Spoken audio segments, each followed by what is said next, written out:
Greetings.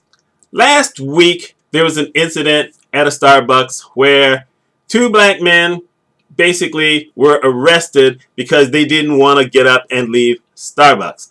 A manager had called saying that they were just squatting and he thought they were trespassing and he wanted them gone.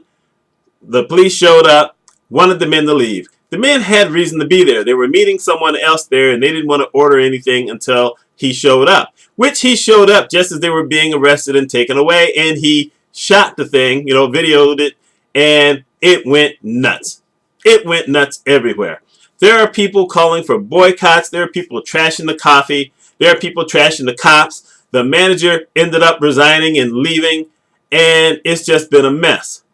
Until the CEO of Starbucks decided to step into the fray, and he has offered to meet the two men who are going to meet him, and they're going to discuss the thing. And then, sometime in May, all the Starbucks across the country are going to close for an hour, the same hour, and they're going to have a conversation about diversity. Now, there are a lot of people who are ready to beat that up, saying, well, it takes more than an hour, it takes a lifetime, but they're missing the point. They're totally missing the point, and that's what I'm going to talk about here. What you had here was a CEO who did the best he could based on the situation. Starbucks are not owned by Starbucks, as odd as that sounds. You have a bunch of different people who own Starbucks all over the country. They're franchises.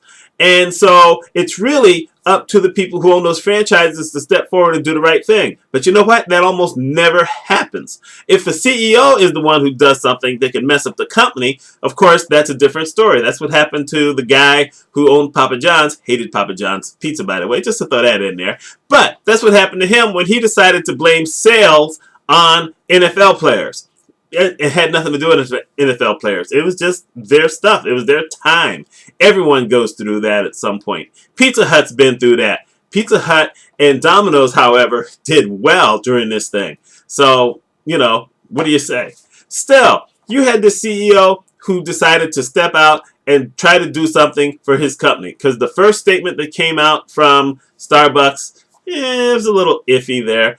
Someone did kind of a yeoman's effort, but it was lackluster.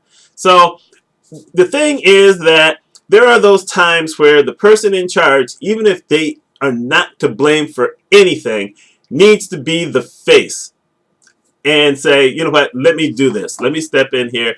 Let me, offer to do whatever needs to be. This isn't just money. I mean, I don't think he's going to be donating any money to anyone. There's not going to be a lawsuit. What lawsuit are you going to win? You're not going to win that lawsuit. But you're trying to do the right thing.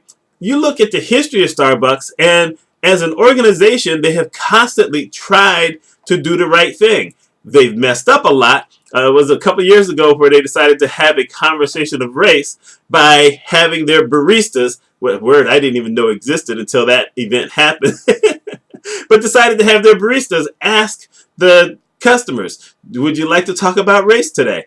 Oh God, no.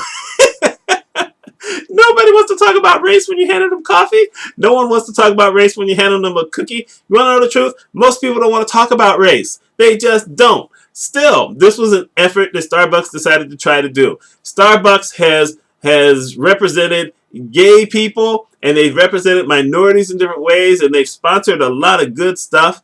They've done, as an organization, probably the best thing you can do that you don't see a lot of organizations do. So they're just out there more across the country than anyone else, and they try to do the right thing.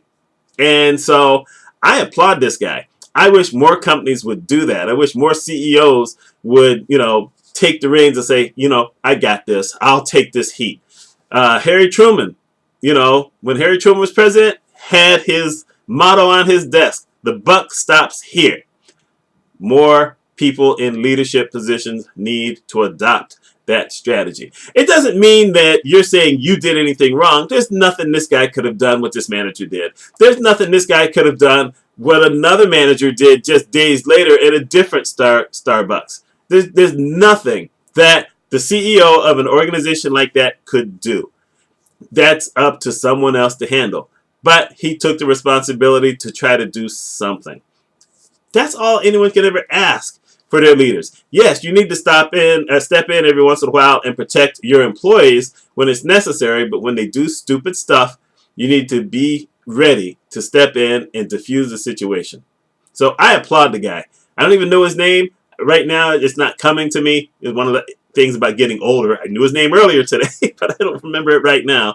But if you ever want to be a leader, or if you are a leader right now, you have to be willing every once in a while to step in and diffuse the situation and do the right thing, or figure out what the right thing is and do it.